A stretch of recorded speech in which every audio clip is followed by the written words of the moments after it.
Okay, so this has been kind of bothering me, and I'm not calling out anyone. I just want to make sure that you are getting the most out of your time practicing. I've been seeing this in a couple videos, Instagram, things like that, talking about something that's going to help your handles get faster. And what I'm seeing is a lot of these people are kind of pulling a couple clips of a player doing something once or twice and saying that that's helping them dribble the basketball faster, when that's not necessarily the case. There's a purpose for the thing they're talking about, which I'm going to get into in a second, but that purpose is not to make the handles faster. In fact, I took a poll on my channel asking people who they thought had the fastest handles. Kyrie Irving overwhelmingly took the most votes, so I'll show mostly Kyrie, but also some of those other players' clips so we can break it down and look at it in slow motion. So the thing we're talking about here is letting the basketball spin in your hands.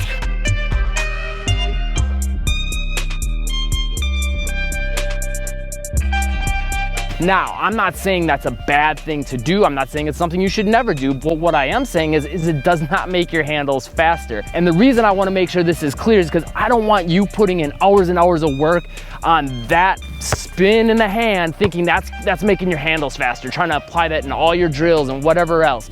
That's not the purpose of letting it spin in your hand. So I'll break down what that is good for, and then we'll talk about how you can actually get faster handles. So when you let the ball spin in your hand, what that is good for is allowing the basketball to float in your hand for a longer period of time when you really want to extend how long that dribble is in the air. That's basically it. And with that, it allows you to take more time to read your defender, have the ball in your hand, and see what you want to do, number one.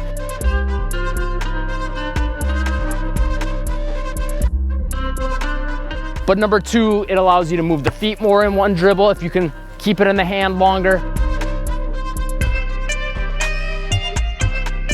And number three, since you can move the feet more, you can cover more ground, things like that. So you'll often see this with NBA players, like on a setup dribble, when they're hanging the ball, kind of shuffling to the side or maybe even towards their defender to get a read on them and see what they want to do. And then from there, they're gonna move the basketball. All right, now so here's the thing. Let's take a look at some of these clips. When they dribble the basketball, you're gonna notice that number one, that before they move the basketball, what are they gonna do? They're gonna make the basketball stop spinning in their hands, kind of clamp down on it. So this is what I'm calling clamp, is when you're getting almost like that palm type grip. Obviously it's not legal to palm the basketball when you're dribbling, but getting that kind of a quick grip is what I call clamping the basketball. So before they go into any move, even if the basketball's sliding in their hands, what's the first thing they're gonna do? They're gonna clamp and then push, whether we're talking a crossover, in and out, whatever, right? They're gonna put that clamp grip on. And why do they do that? Well, because in order to actually push the basketball where you want it to go precisely, and millimeters matter, right? If you're off by a millimeter, that could be the difference between a defender getting their hand on the ball, maybe there's a gap in a pick and roll situation, whatever the case may be, those millimeters matter. So you have to have that good control, which is why they always clamp before they push. I should say almost always. There's always exceptions to the rule, but more often than not, they're gonna clamp that basketball. So then think about this. That action of clamping the basketball from sliding the basketball in your hands takes time. Just like millimeters matter in games, milliseconds matter, half a seconds matter. So taking that extra time to have to clamp onto the basketball can make a difference in a game. Yes, it's minute, but it can add up, especially as you get to higher levels of play. In fact, let's take a live look at this. This is me not clamping the basketball. I can control it okay, right? But I'm not being super precise with the dribbles. I'm not able to get as much power on them. Now let's clamp. Every time I'm clamping, much better control. I can pound it harder, quicker, right? Let me see, go back and forth like this, real fast. Now let's try that without clamping.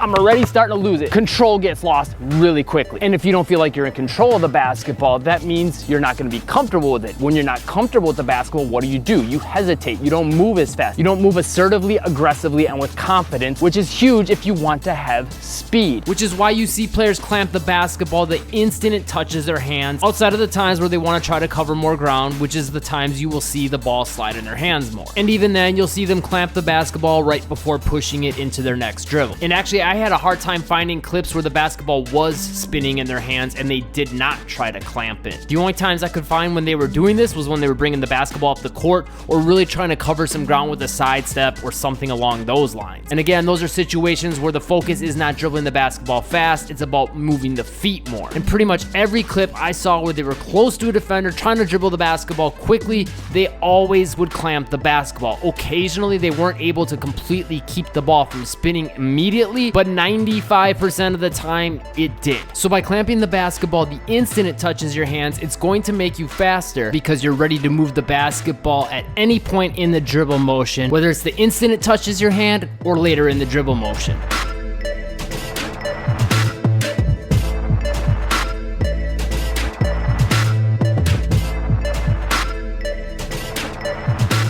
So the big point I've seen made with not clamping the basketball and letting it slide in your hands, outside of allowing to let the basketball float for longer, is that if you do that, now your body's more loose. And when you're loose, you can move more quickly, which is true to a degree. If you're loose, you can kind of fall into motions and let gravity do some more of the work for you.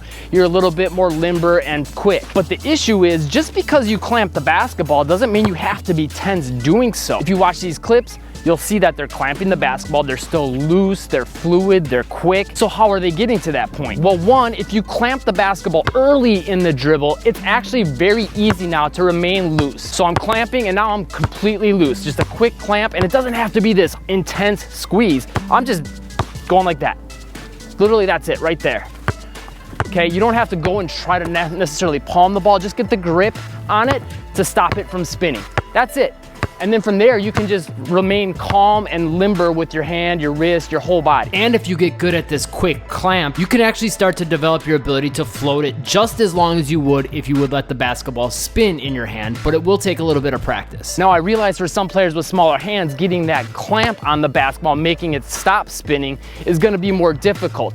That's where your training comes in. Instead of saying, well, we should just always dribble with the basketball sliding in our hands because it's easier, instead we should probably say, hey, how can I make clamping more effective for me? How can I improve my ability to do that? If you can get that coordination and strength for that clamp, then it can become more effortless. So how do we get the strength, flexibility, and coordination to get that clamp on the basketball? Well, the free workout pinned to the top comment, it's also in the description, will help get you stronger in your hands, more coordinated with your hands, and more limber. Not just actually with your hands, your entire body, and improve your ball handling ability all at the same time. It's free. Just go to that link, pop in your email, and I'll email it to you right away for free.